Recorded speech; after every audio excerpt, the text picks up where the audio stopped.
Hey, what's going on, guys? It's time to do some Super Cheapskates 2, so let's try it.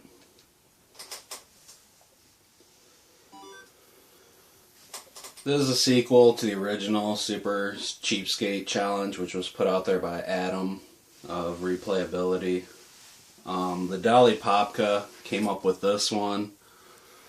It's basically the exact same challenge, but with the second game. And you gotta play as Luigi, who controls like absolute fucking garbage. So the rules for the most part are pretty much the same. It's just a very different and much harder game.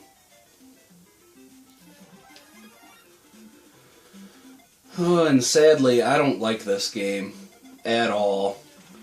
So I'm mostly gonna, I don't know, do this out to help them test it, whatever. And I've already come to the conclusion that unless the rules are slightly modified for this, then it is impossible. Because there's a gap on, I think, 2-2, which you cannot make. At least I couldn't. I've tried a couple times and I just couldn't make it.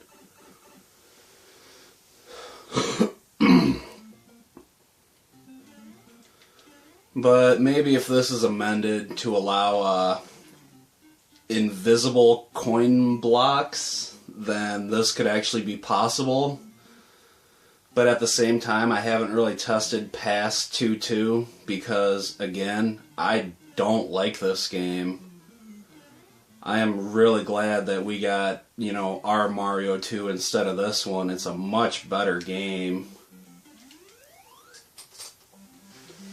So coming up on 1-3, which is super difficult and is basically 4-3 of the first challenge, but on steroids, because it's super hard to avoid some of these coins. But it is possible, so let's do it.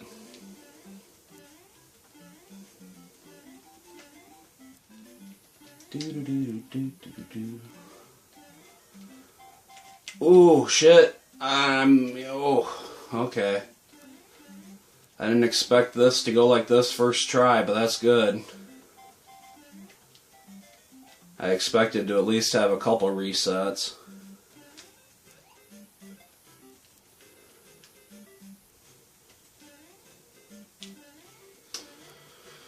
Alright, yeah, I didn't think that was going to happen, but there's 1-3 without coins. Yeah, I didn't see that coming, but so there's how that can be done, I guess.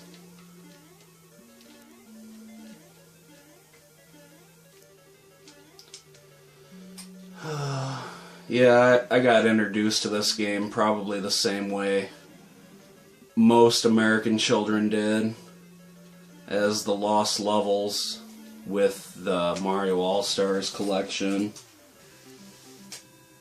And I didn't like it then either. But then again, I don't like the first or this Super Mario 2 on the All-Stars version because they made the hitboxes more accurate, so it's a lot more difficult for me to just run through it because you can't jump over the piranha plants and stuff as easily.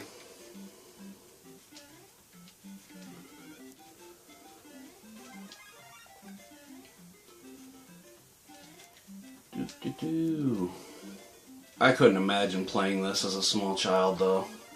This game is frickin' brutal.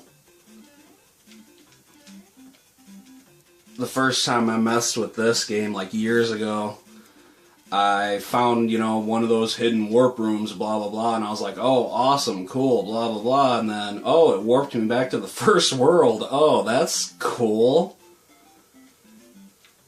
And on the NES version, you know, with the poison mushroom, on the All-Stars version, it's pretty obvious that that mushroom's got something wrong with it. You know, it's purple and it's kind of like a skull. But on this, it looks exactly like a 1-up, just slightly different. So I couldn't, you know, even imagine being a child and getting a mushroom and be like, oh, I died. How did that happen? Oh, is this game glitched or broken or something? So these coins can be passed by, but it's actually really hard to do. I'm gonna attempt it, see how this goes. And I got one, but I don't care. Because this coming up right up here, I am pretty sure that you cannot get past this without either hitting the invisible block or doing a wall jump maybe. I don't know. I haven't tried this on an emulator or anything, so what you're supposed to do is hit this. You can hit this block and then jump up on the pipe, but since you're not supposed to get any coins, I don't know. It might have to be amended to allow that, but even if it is, I don't know if a lot of people are going to do this, because most people, such as myself, are not very familiar with this game. I've never beat it, and I've barely ever played it. This is about as far as I played it, just to test this out. But, yeah, without getting that, I'm not sure if you can jump that gap right there. I've tried it multiple times, and I've never been able to jump it. I think it could be possible to wall jump, but wall jumping is not something that everybody can do. I didn't mean to kill myself, but give it one more college try.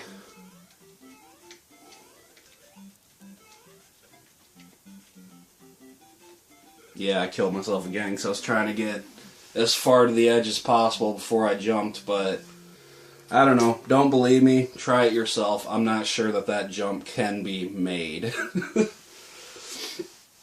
But, there it is. You know, I figured I'd help the Dali Popka test it out just a little bit and give it a go myself. I am not sure if the game is possible to beat it like this at all, and I'm not going to test it any further just because, for the umpteenth time, I don't like this game, and I would have to use an emulator to actually test it more thoroughly. Right now I'm just, you know, playing it on my NES since that can play Famicom disk system games. Which, that's kind of weird too, that this was like only released on the Famicom disk system. I didn't really know that until I started, you know, playing it myself and then looked up some stuff. I figured this was released for the actual, you know, cartridge Famicom too, but I guess not. But enough of me rambling on and on. That's that. Super Cheapskate 2, the cheapening of the skates. So, thanks for watching. Have a good one.